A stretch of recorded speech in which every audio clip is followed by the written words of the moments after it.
우리 2절 말씀인데요. 우리 2절을 한 목소리로 같이 읽도록 하겠습니다. 같이 읽겠습니다. 하나님께서 행하시는 일을 보라. 하나님께서 굳게 하신 것을 누가 능히 곧게 하겠느냐. 형통한 날에는 기뻐하고 곤고한 날에는 뒤돌아 보아라. 이 2가지를 하나님이 병행하게 하사 사람이 그의 장래일을 능히 헤아려 알지 못하게 하셨느니라. 아멘.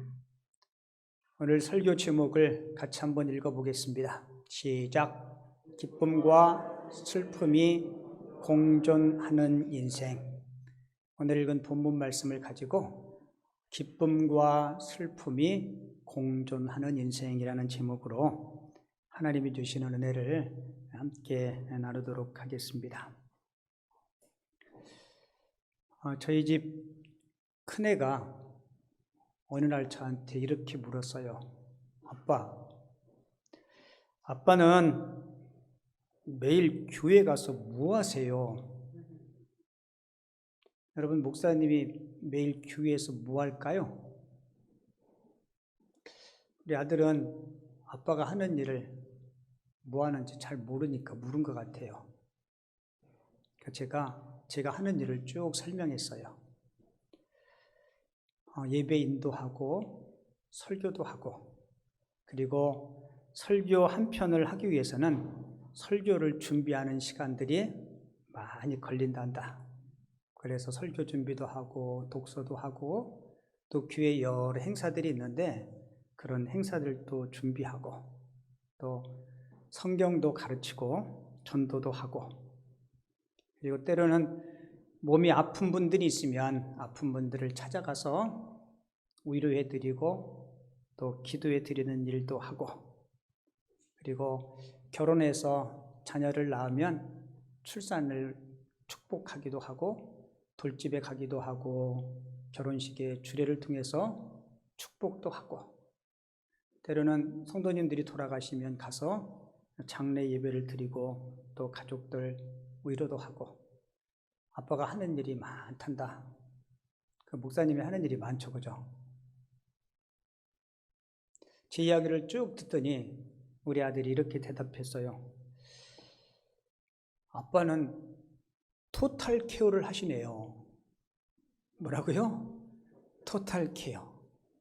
그러니까 요람에서부터 무덤까지 행정도 하고 설교도 하고 가르치기도 하고. 제가 목회를 하면서 우리 성도님들 사업장도 가고 축하할 일도 있고 축복할 일도 있고 기쁨을 나눌 일도 있고, 그런데 가면 마음이 되게 흐뭇하고 좋아요. 근데 어떤 때는 어떤 사고나 질병이나 어떤 문제들 때문에 막 많이 아파하고 또 힘들어하고 눈에 눈물을 흘리는 흥도들을 보면 제 가슴도 많이 아프고, 근데 교회 내에는 우리 성도님들 개인도 그렇고 교회 공동체도 그렇고 늘 좋은 일, 행복한 일, 형통한 일만 있으면 얼마나 좋겠어요. 근데 삶이 그렇지 않잖아요. 우리 인생은 오늘 본문이 소개하는 것처럼 형통한 날도 있고 또 어떤 날도 있어요. 곤고한 날도 있고, 기쁠 때가 있으면 눈물을 흘릴 때도 있고 슬플 때도 있고, 오늘 설교 제목처럼 우리 인생은 기쁨과 슬픔이 늘 공존하는 삶을 우리가 살고 있습니다. 전도서 3장을 보면 우리 인생을 잘 묘사하는데요. 울 때가 있고 반대로 웃을 때도 있고, 슬퍼할 때가 있는가 하면 춤출 때도 있고, 사랑할 때가 있고 미워할 때가 있고 전쟁할 때가 있고 평화할 때가 있다라고 이야기해요. 하나님의 말씀 성경은 하나님이 우리 삶 속에 이 기쁨과 슬픔, 형통함과 곤고함을 하나님께서 하셨다라고 기록하고 있어요. 오늘 본문 읽었던 14절을 보면 이렇게 기록하죠. 형통한 날에는 기뻐하고 곤고한 날에는 뒤돌아보아라. 이 두 가지를 누가요?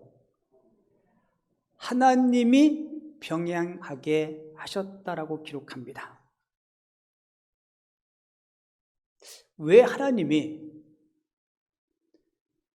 하나님의 사람들에게, 우리 인생들에게 형통한 날만 허락해 주시면 참 좋을 텐데 왜 곤고한 날도 하나님께서 허락하실까? 제가 아는 선배 목사님이 나이 70쯤 다 됐는데 그 목사님이 그래요.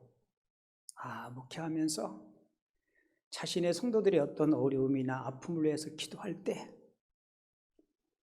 그것이 참 치유되고 회복되는 것들을 많이 경험도 했지만 어떤 때는 안 될 때 참 가슴이 답답하고 무거울 때가 많았다라고 이야기해요. 솔직히 우리도 신앙생활 하면서 하나님, 나의 아픔과 나의 연약함 이것들을 좀 속히 좀 하나님께서 치유해 주시지 이렇게 곤고함이 날짜가 길어집니까? 하나님이 우리에게 곤고함을 허락하신 이유가 있어요. 우리 인간들로 하여금 이 곤고함이 없으면 자신을 너무 뽐내고 늘 형통한 승승장구만 있으면 하나님을 의지하지 않기 때문에 하나님께서 우리 인생들에게 웃음과 슬픔을 맛보도록 형통함도 있지만 곤고함도 경험하도록 그렇게 하신 겁니다. 솔직히 형통함보다 곤고함, 웃음보다 눈물을 좋아하는 사람은 아무도 없습니다. 그런데 삶을 살다 보면 우리가 얻어지는 지혜 있죠, 지혜. 어떤 깨달음. 이런 지혜는 대부분이 슬픔에 잠겨 있을 때, 어떤 공고함이 있을 때 참된 지혜를 얻을 수 있어요.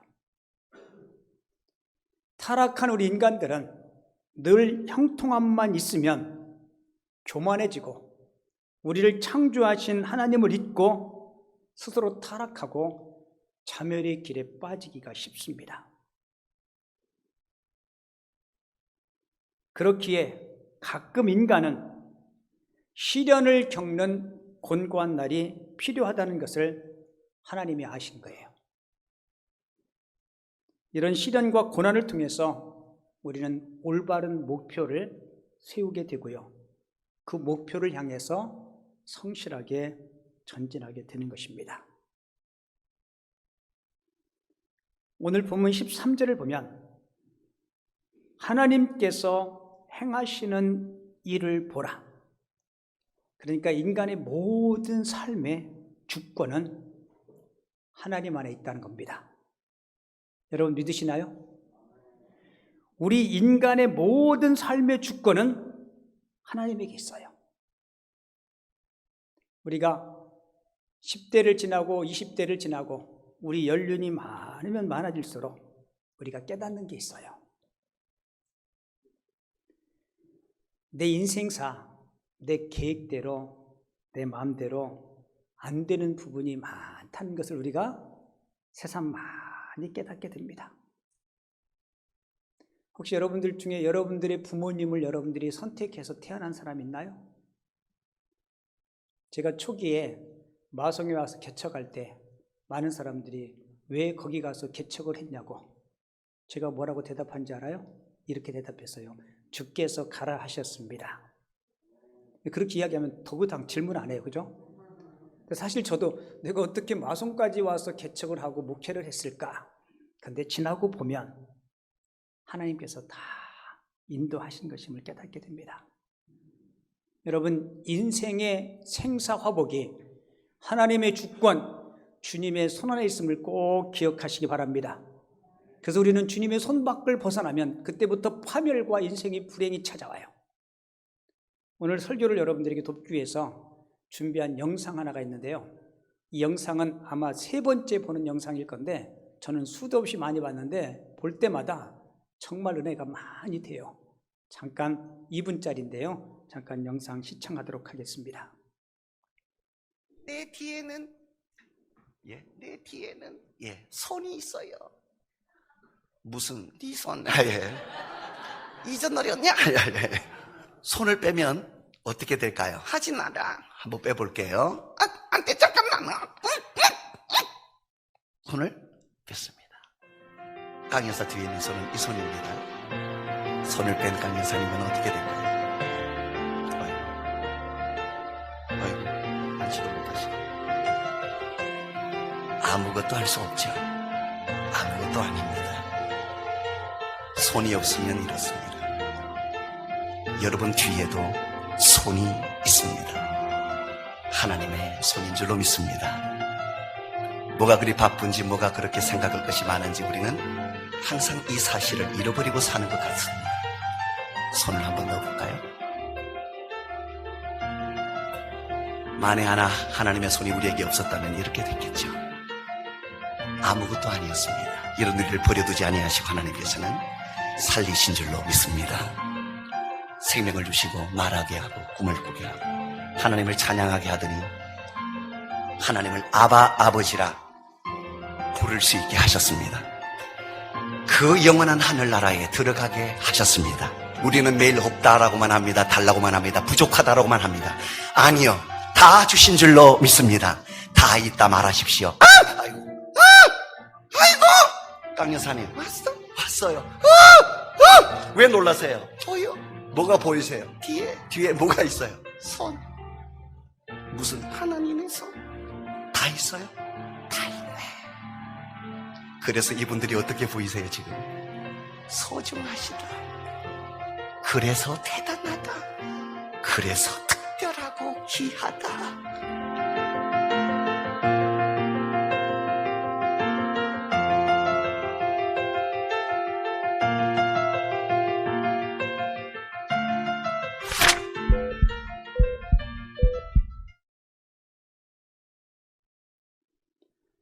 여러분, 초목은 흙을 떠나서는 절대로 살 수 없습니다.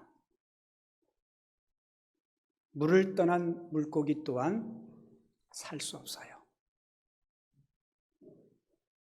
하나님을 우리 인생이 떠난다면 저 깡여사처럼 우리는 눈 하나 깜짝할 수 없습니다. 내 코끝에 호흡, 내 뛰는 심장. 누가 그렇게 하시는 거예요? 하나님께서 하시는 거예요. 저는 저 깡여사, 저 인형극을 정말 많이 봤어요. 볼 때마다 아, 그렇구나. 내가 하나님의 손에 붙들릴 때, 내가 하나님의 손아귀에 있을 때, 내가 그분의 주권을 인정할 때, 그제서야 내가 될 수 있는 거예요. 사무엘 선지자가 사무엘상 2장 6절과 7절에서 하나님이 우리 모든 것 되심을 이렇게 기록하죠. 여호와는 죽이기도 하시고 살리기도 하시며, 우리 인생의 생사가 어디에 달려 있어요? 하나님의 주권 안에 달려 있어요. 수월에 내리기도 하시고 음부에 내리기도 하시고 거기서 올리기도 하시는 분, 그분이 하나님이세요.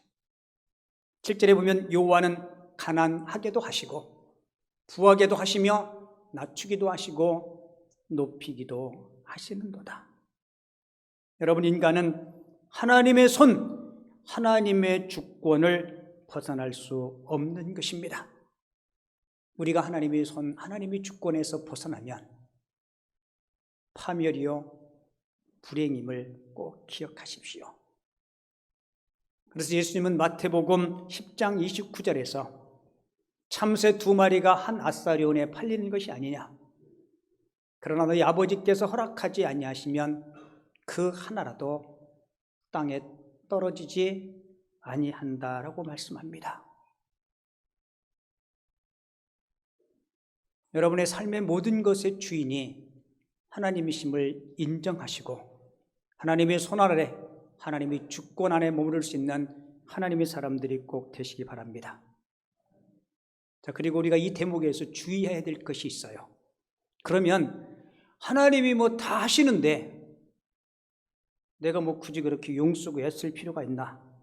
이런 팔자소관과 숙명론에 빠지면 안 된다는 겁니다. 여러분 꼭 기억하세요.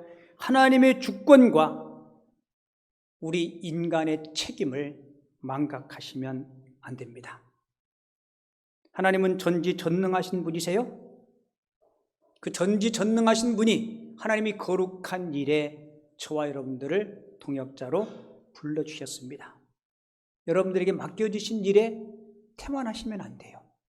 그리고 게으르거나 나태하시면 안 됩니다. 그것은 하나님의 뜻을 저버리는 것이에요.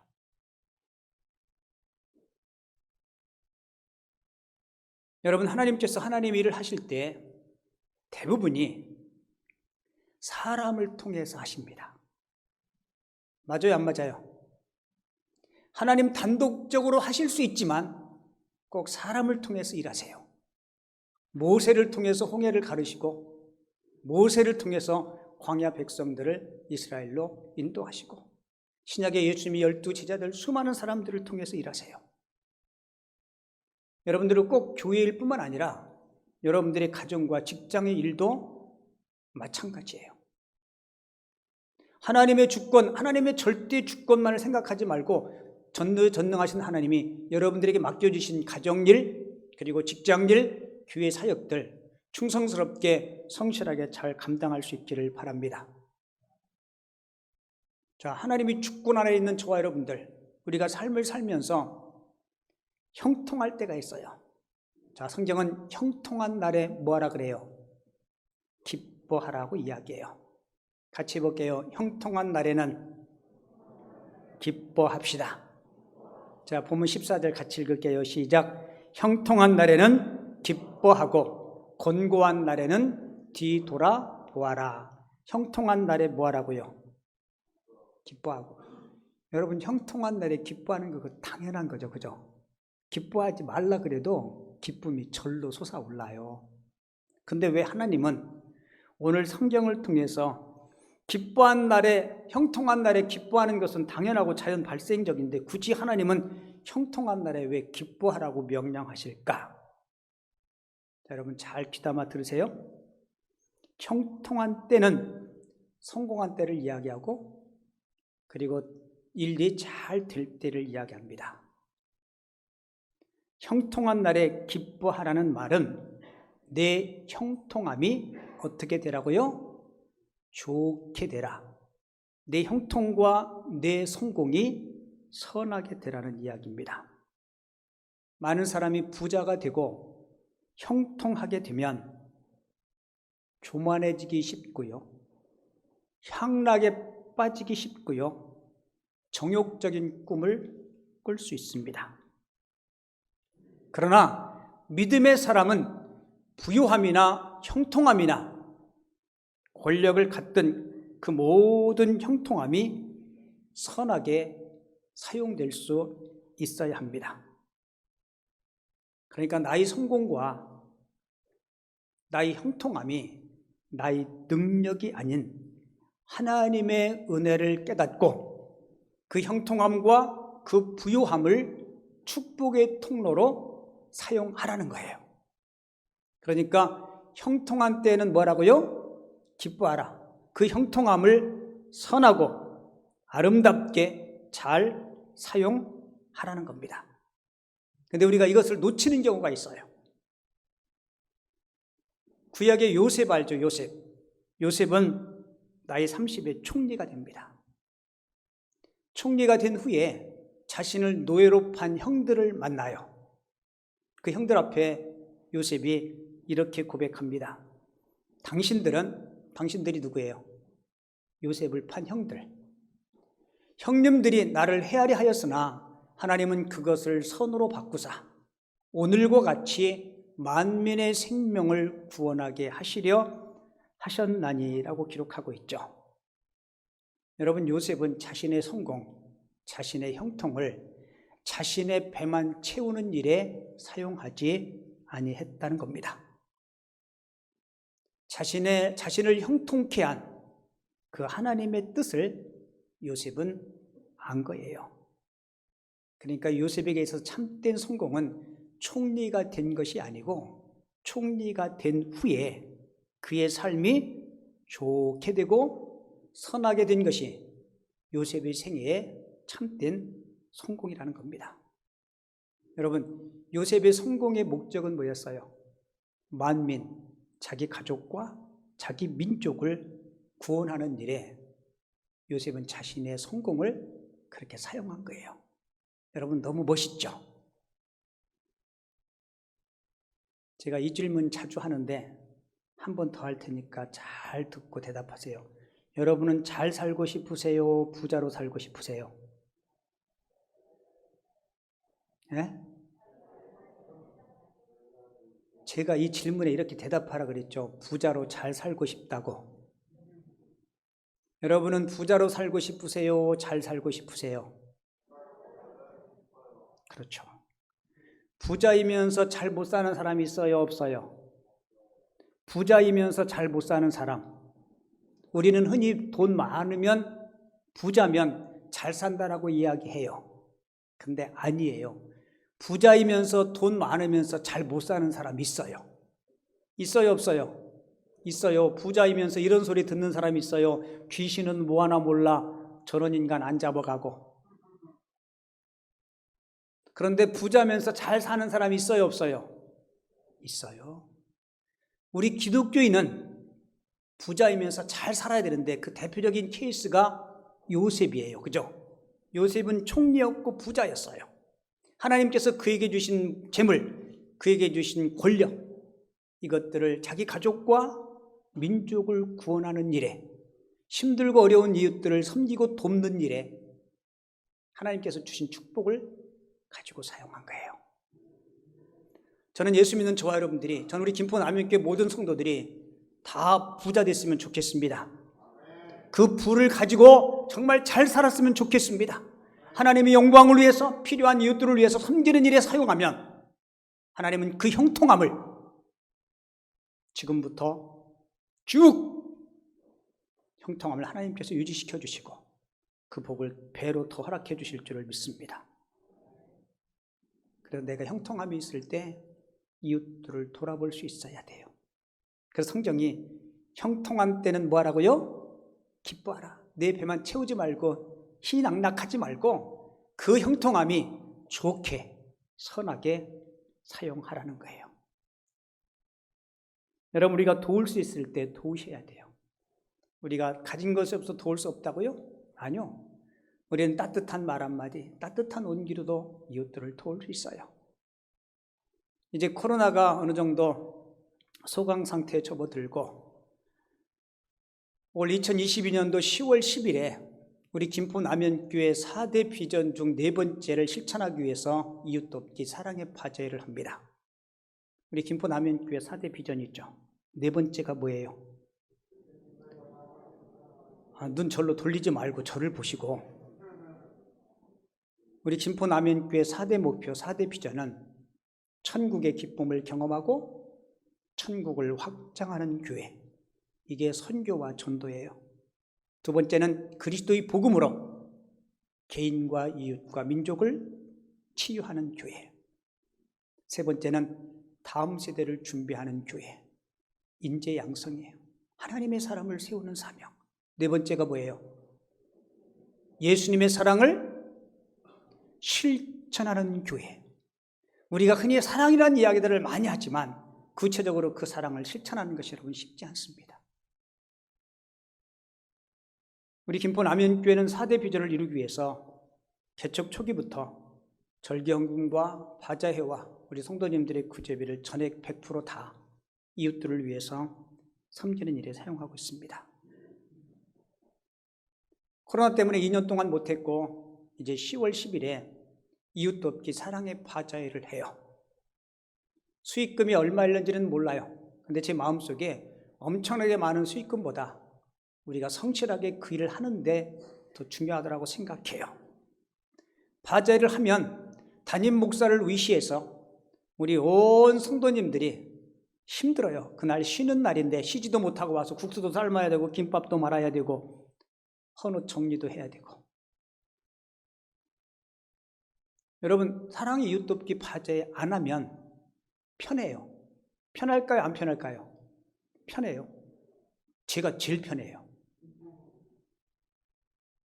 여러분, 우리가 사랑의 이웃 돕기 과제 안 하면 여기 통진 파출소에서 아니면 통진 읍사무소에서 왜 김포 남현교회 사랑의 과제 안 합니까? 이렇게 추궁하고 꾸짖을까요? 아니요. 어느 누구도 왜 그거 아니냐고 추궁하고 꾸짖는 사람 아무도 없어요. 하는지 안 하는지도 몰라요.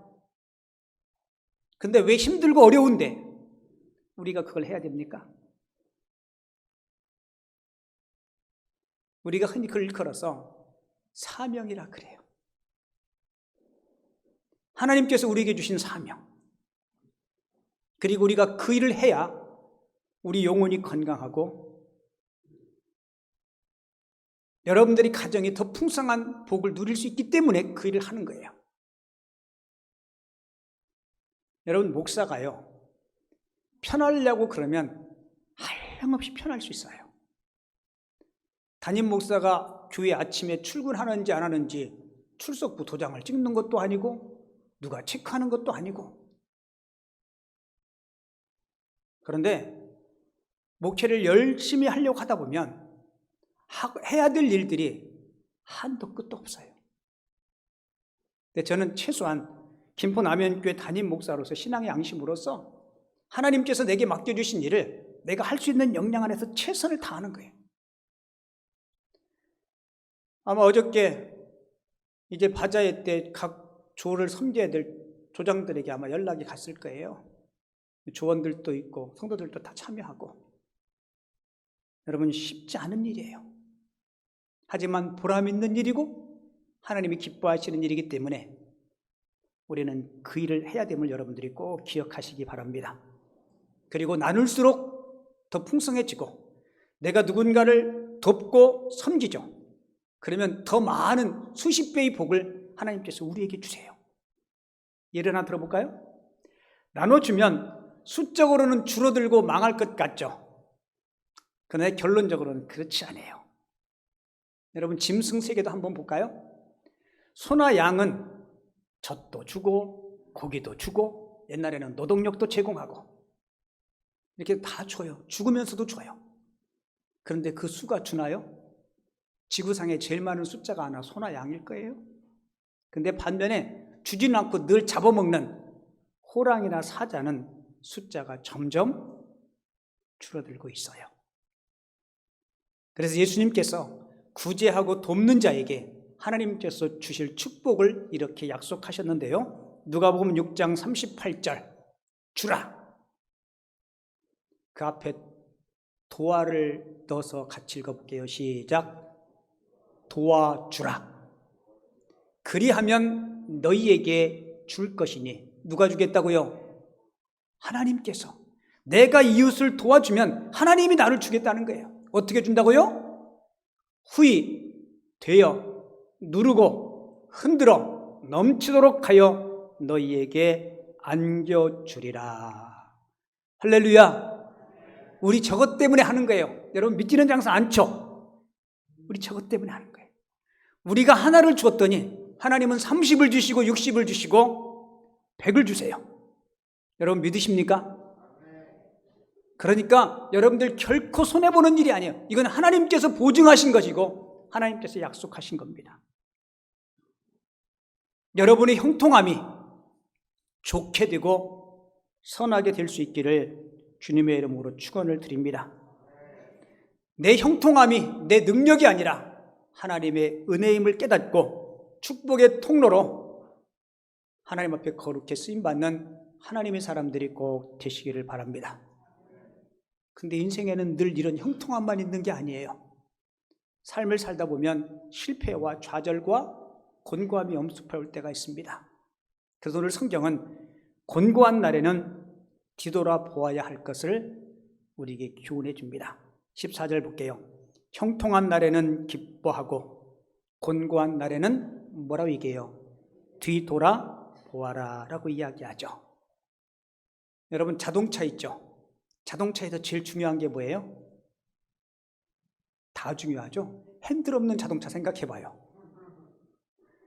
근데 우리가 흔히 자동차는 엔진, 그런데 엔진만큼 중요한 것이 있다면 아마 브레이크일 거예요. 브레이크 없는 자동차를 엔진이 아무리 좋아도 여러분 운전하시겠습니까? 우리 인생을 살다 보면 우리 인생의 곤고함, 연약함, 부족함이 어쩌면 우리 인생의 브레이크입니다. 제가 성경을 묵상하다가 우리 인생을 다루시는 우리 하나님을 발견하면서 제가 깜짝 놀랐어요. 하나님은 우리 인생을 너무 잘 아세요. 나보다 나를 더 잘 아십니다. 그래서 하나님이 형통함과 곤고함, 기쁨과 슬픔을 적절하게 병행하시면서 우리를 연단하시는 거예요. 혹시 여러분들의 삶에 곤고함이 왔다면 이 두 가지를 꼭 기억하세요. 곤고한 날에 자신을 성찰하시기 바랍니다. 곤고함은 하루아침에 오지 않아요. 몸뚱아리가 망가지는 것도요, 하루아침에 오지 않습니다. 담배를 1년, 2년, 10년, 20년 피면 그것들이 누적돼서 폐를 망가뜨려요. 지난 시간에 누적된 산물들이 오늘의 곤고함으로 나타날 수 있습니다. 제가 여러분들에게 자주 말씀드렸던 이야기인데요. 지금의 아픔은 잘못 살아온 시간의 결과물이다. 지금의 곤고함은 잘못 살아온 지난 과거의 결과물이다. 여러분, 가정에 곤고함이 있나요? 아니면 경제적인 곤고함이 있나요? 이 곤고함이 원인이 뭔지 자신을 뒤돌아보라는 거예요. 때로는 내가 너무 지나치게 게을르지 아니했나? 때로는 너무 조급하지 아니했나? 때로는 물질에 너무 집착하지 아니했나?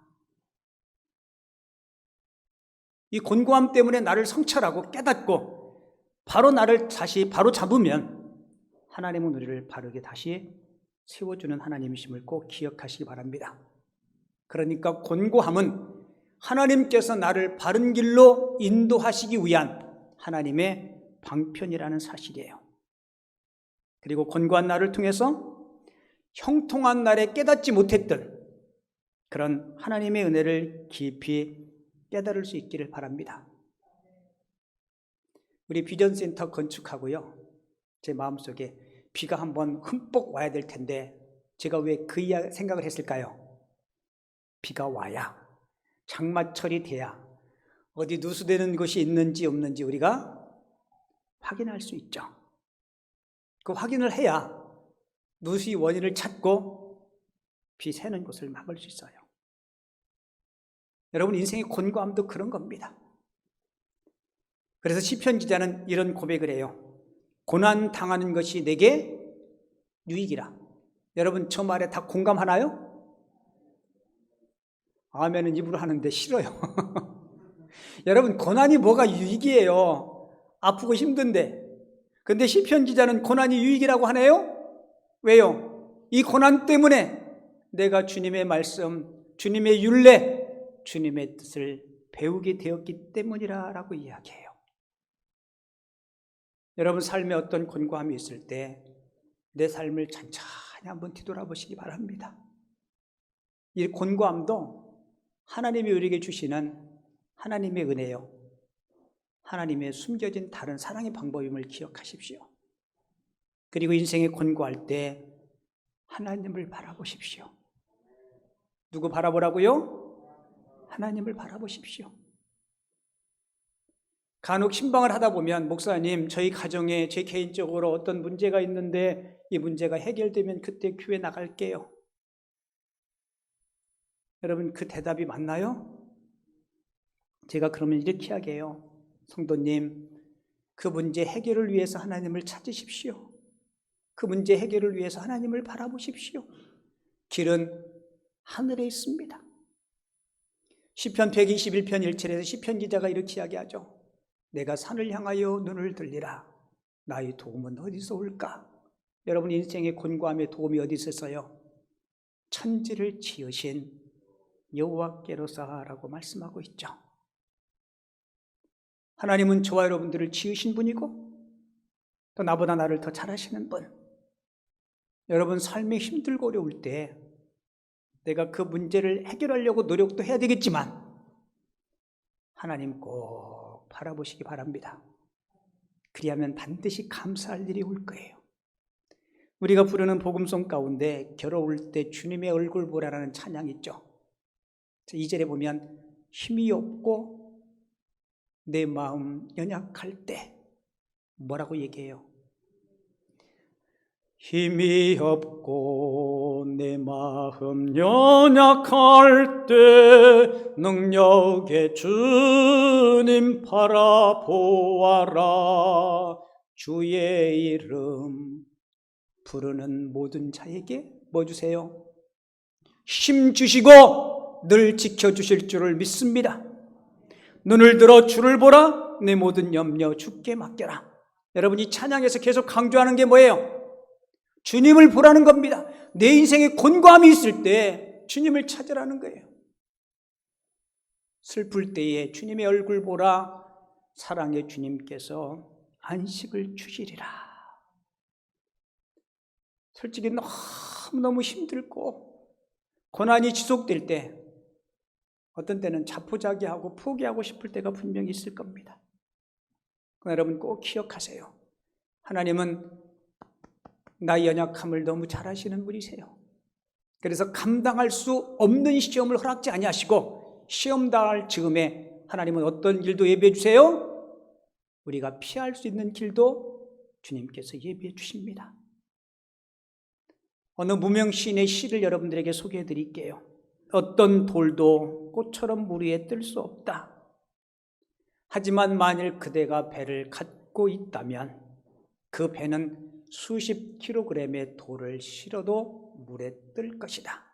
마찬가지로 어느 정도의 고통이 그대 안에 있어도 배만 갖고 있다면 그대는 여전히 뜰 수 있다. 만일 그대가 뭐를 갖고 있다면요? 배를 갖고 있다면. 여러분은 배를 가지고 있나요? 인생의 곤고함과 고통과 아픔을 실을 수 있는 그 배. 여러분, 전능하신 하나님이 저와 여러분들의 방주이심을 꼭 믿으시기 바랍니다. 우리는 솔직히 한치 앞을 못 내다봅니다. 내일을 몰라요. 하나님은 우리로 하여금 장래일을 모르게 하셨어요. 14절 하반절을 보면 이 두 가지를 하나님이 병영에게 하사 사람이 그의 장래일을 헤아려 알지 못하게 하셨느니라. 혹시 여러분들 중에 미래일, 장래일을 알고 싶은 분 계신가요? 사람들이 그게 궁금하니까 점집에 가는 거예요. 여러분, 점쟁이들이 미래를 알면 그 꼬라지하고 살겠습니까? 여러분은 알고 싶으세요? 알고 싶은 마음이 조금은 있나 보다. 다른 거 말고 한 일주일치에 로또 번호라도 좀 알면 대박이 터질 텐데. 그런데 하나님이 우리에게 장래일을 말하지 않으셨어요. 혹시 여러분들이 용하다는 점쟁이가 미래를 이야기하면 다 거짓말이에요. 지가 미래를 알면 주식을 사든지 로또를 사든지 땅을 사든지 대박 터져가지고 부자 될 텐데 다 옹판강 같은 곳에서 지내지 않습니까? 하나님이 왜 우리에게 미래를 안 가르쳐 주실까요? 만약에 우리가 미래를 안다면 우리 불안해서 못 살 거예요. 그 불안에서 벗어나게 하려고 하나님은 미래를 가르쳐 주지 않습니다. 여러분들 앞으로 한 달 뒤, 1년 뒤 여러분들이 가정에 어떤 불행이나 어떤 어려움이나 이런 것들을 안다면 우리는 그 불안에서 못 살 거예요. 그리고 미래를 가르쳐 주지 않은 또 한 가지 진짜 이유는 우리는 장래일을 모르기 때문에 하나님만 바라보고 하나님만 의지하며 살려고 우리에게 미래를 가르쳐 주지 않은 겁니다. 저도 그렇고 여러분들도 그렇고 삶에 태어나서 죽을 때까지 늘 승승장구하고 형통함만 있는 사람은 없어요. 실패도 경험하고 좌절도 경험하고 때로는 형통함도 누리고. 그러나 꼭 기억하세요. 여러분들이 지금의 삶이 형통하다면 나의 능력이 아니라 하나님의 축복임을 깨닫고 겸손함으로 여러분들이 형통함이 좋게, 선하게 축복의 통로로 사용하시기를 바랍니다. 그리하면 하나님께서 여러분들이 형통함을 지금보다 더 풍성하게 축복해 주실 줄을 믿습니다. 혹여나 여러분들의 삶에 곤고함이 있다면 여러분 자신을 성찰해 보시고 우리의 도움이 되시는 하나님을 눈을 들어 바라보시기 바랍니다. 그 하나님께서 모든 일에 합력하여 선으시는 그분께서 그 곤고함을 형통함으로 바꿔주시고 여러분들의 삶에 평안함을 주실 줄을 믿고 눈을 들어 주를 바라볼 수 있는 우리 모든 성도님들, 모든 가정들이 되어줄 수 있기를 주님의 이름으로 축원을 드립니다.